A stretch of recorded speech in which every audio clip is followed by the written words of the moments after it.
వీళ్ళు బ్రతకడమే కాకుండా కొందరైతే వీళ్ళు బ్రతుకుతూ ఇంకొకరికో ఇద్దరికో ఇంకా వీళ్ళు కూడా కొద్ది గొప్ప ఉపాధి చూపించే కార్యక్రమం కూడా జరుగుతూ ఉంది.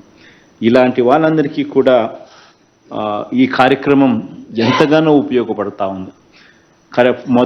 మొదటి సంవత్సరంలోనే ఇటువంటి వాళ్ళకందరికీ కూడా 10,000 రూపాయలు ఎలాంటి గ్యారంటీ లేకుండా 10,000 రూపాయలు వాళ్ళకి ఇవ్వడం, అది సకాలంలో వాళ్ళు చెల్లించిన వాళ్ళందరికీ ప్రతి ఏటా కూడా వాళ్ళను మోటివేట్ చేస్తూ ప్రభుత్వం తరపు నుంచి వాళ్లకు 0 వడ్డీ కిందనే వాళ్ళ కట్టిన వడ్డీని మళ్ళీ వాళ్ళకు వెనక్కి తిరిగి ఇవ్వడమే కాకుండా ప్రతి సంవత్సరం కూడా 1,000 రూపాయలు వాళ్ళను మోటివేట్ చేస్తూ 1,000 రూపాయలు పెంచుతూ దాన్ని 13,000 దాకా కూడా తీసుకొని పోయేట్టుగా ఈ స్కీమ్ను ఇవాల్వ్ చేయడం చాలా చాలా సంతోషాన్ని కలిగించే విషయం.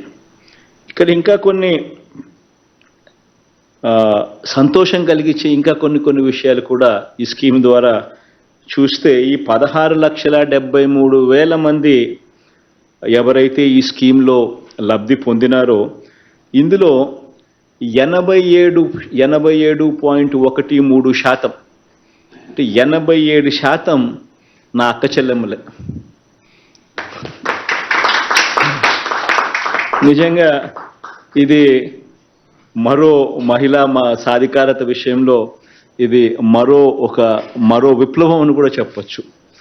87.13% ఈ 16,73,000 మందిలో రుణాలు తీసుకొని ఇలా కడతా ఉండి మళ్ళీ వెనక్కి తీసుకొని మళ్ళీ కడతా ఉన్న వాళ్ళలో 87% మంది నా అక్క చెల్లెమ్మలే.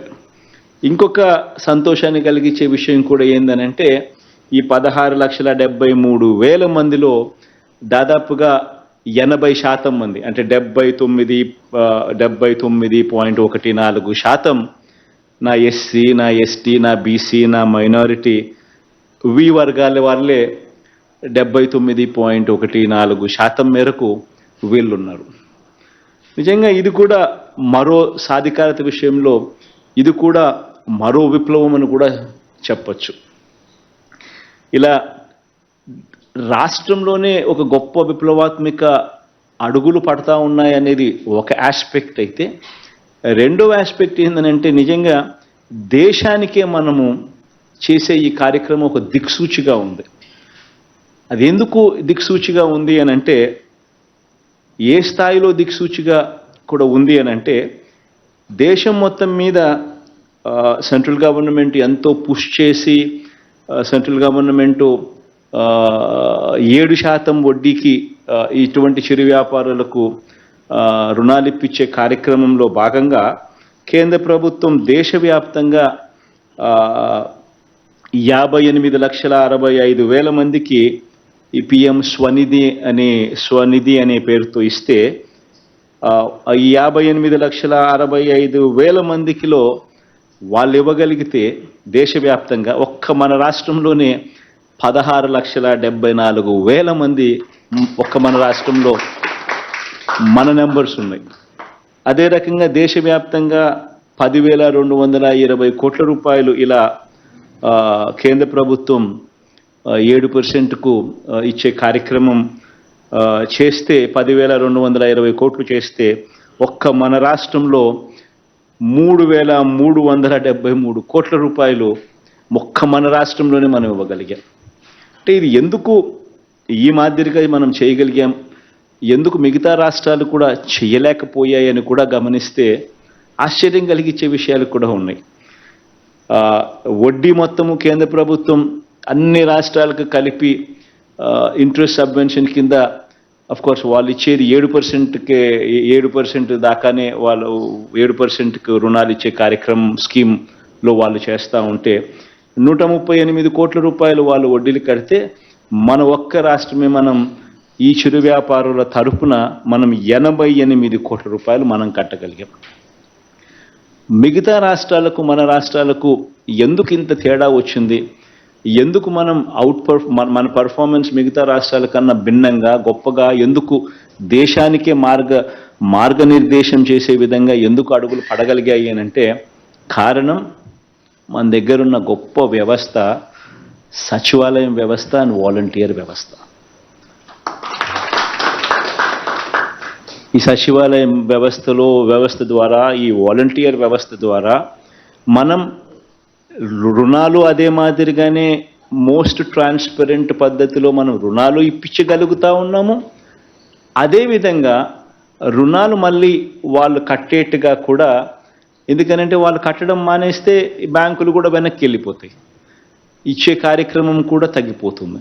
అలా కాకుండా ఆ రుణాలు మళ్ళీ వాళ్ళతో కట్టించే విధంగా కూడా వాళ్ళను మీరు కడితే సరిగ్గా టయానికి కడితే మీరు వడ్డీ కూడా కట్టాల్సిన పని లేదు. మళ్ళీ జగనన్న ప్రభుత్వం మీకు ప్రతి 6 నెలలకు ఒకసారి వడ్డీలు వెనక్కి ఇస్తూ ఉన్నాడు జగనన్న ప్రభుత్వం.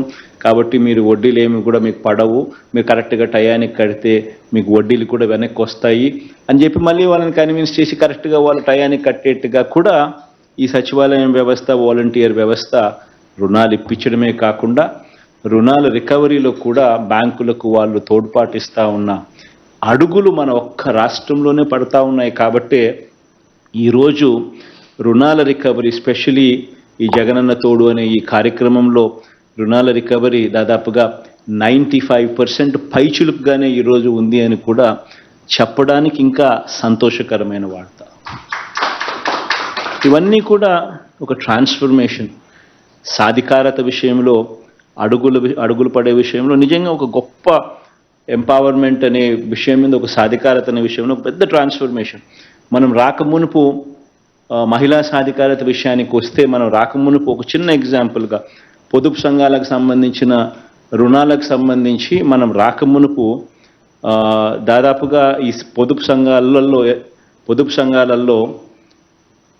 18% రుణాలు అవుట్ స్టాండింగ్ అండ్ ఎన్పిఎస్. అటువంటి పరిస్థితి నుంచి ఈరోజు అవుట్ స్టాండింగ్ అండ్ ఎన్పిఏ రుణాలు ఎంత అంటే less than 0.3%. ఈరోజు ఆ పరిస్థితిలో ఉన్నాం.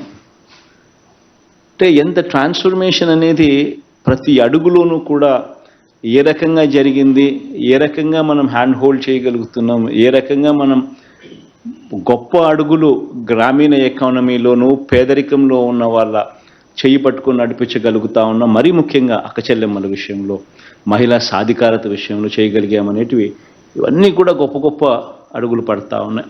వాళ్ళకి జీవనోపాధి కల్పించేందుకోసం అని చెప్పి అడుగులు వేయడము, పెద్ద పెద్ద మల్టీనేషనల్ కంపెనీస్ను తీసుకొని వచ్చి వాళ్ళకి టైఅప్లు చేయడము, Amul, Reliance, ITC, Procter and Gamble ఇలాంటి కంపెనీస్ని తీసుకొని రావడం, వాళ్ళకు వ్యాపార ఆపర్చునిటీస్ క్రియేట్ చేయడం, బ్యాంకులతో టైఅప్ చేయడం, మళ్ళా రుణాలు ఇప్పించడం, మళ్ళా గవర్నమెంట్ అన్ని రకాలుగా తోడుగా ఉండి చేయబట్టుకొని నడిపించడం, ఇవన్నీ కూడా చేయూత కానివ్వండి, ఆసరా కానివ్వండి, 0 వడ్డీ పథకాలు కానివ్వండి, ఇవన్నీ కూడా చెయ్యి పట్టుకొని నడిపిస్తూ మహిళా సాధికారత దిశగా అడుగులు వేయించగలిగామన్న దానికి గొప్ప నిదర్శనంగా ఈ 4.5 సంవత్సరాలు నిలిచిపోతాయి. దేవుడు ఈ గొప్ప కార్యక్రమాలను ఆశీర్వదించాలని, బెనిఫిషరీస్కి అందరికీ కూడా ఇంకా మంచి జరగాలని, ఇంకా మంచి చేసే అవకాశం దేవుడు ఇంకా ఇవ్వాలని మనసారా కూడా కోరుకుంటూ ఈ కార్యక్రమానికి శ్రీకారం చుడతాం. Thank you sir. ఎప్పుడు సార్ కొన్ని డిస్ట్రిక్ట్స్ నుంచి బెనిఫిషరీస్ మీతో మాట్లాడడానికి సిద్ధంగా ఉన్నారు సార్. ముందు మీ పర్మిషన్తో first I would request Anantapur district sir, Anantapur collector Gautami, please respond. గౌతమమ్మ ప్లీజ్ కోరుతాను సార్. నమస్తే సార్. సార్ మరి చిరు వ్యాపారస్తులకి అదే విధంగా సార్ ఈ సాంప్రదాయ హస్తకళాకారులకు సార్ మనకందరికీ తెలుసు సార్, వాళ్ళు ఏ విధమైన ఆర్థిక ఇబ్బందులకి గురవుతున్నారు. చిన్న మొత్తాన్ని కూడా అధిక వడ్డీకి తీసుకొని వచ్చి ఎన్నో సందర్భాల్లో వడ్డీ కూడా కట్టలేక ఇబ్బందులు పడే సందర్భాలు తమరు గుర్తించి, మరీ ముఖ్యంగా సార్